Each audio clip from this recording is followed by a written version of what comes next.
जय हरी मंडळी. आज आपल्याला काय जास्त काही काम नव्हतं, फक्त शॉपवर जाऊन बसायचं होतं. तर आपण निघलो शॉपवर आणि शॉपवर येऊन बसलोच होतो की तेवढ्यात थोडे शितोडेच चालू झाले. कारण की भाई आता पावसाळा चालू झाला म्हणजे शितोडे आणि पाऊस तर येणारच.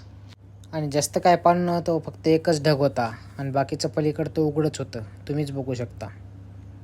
आणि नेमकेच शितोडे चालू झाले होते म्हणलोच होतो की नाही की मग जोरात पाणी पण चालू झालं. पाणी असं चालू झालं की माणसाला बाहेर पण निघता येत नव्हतं. खतरनाक.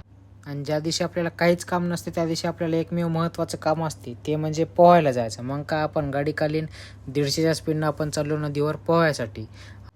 आणि नदीवर आल्याच्यानंतर व्ह्यू तर बाई खतरनाक होता. असं वाटत पण नव्हतं नेमकंच पाऊस पडून थांबला म्हणून. मग काय गरमी पण अशी लय भयानक होऊ लागली. मग काय आपण पण टाकली उडी पोहायसाठी.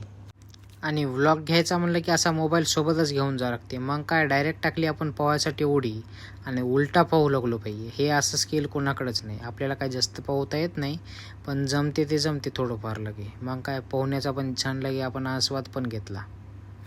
आणि पोहून आल्याच्यानंतर आपल्याला लय मोठं काम लागलं, ते म्हणजे दळून आणायचं. मग काय आपण आलो गिरणीवर. तर दळून भेटतो तुम्हाला आता पुढच्या व्लॉगमध्ये. तोपर्यंत रामकृष्ण हरी.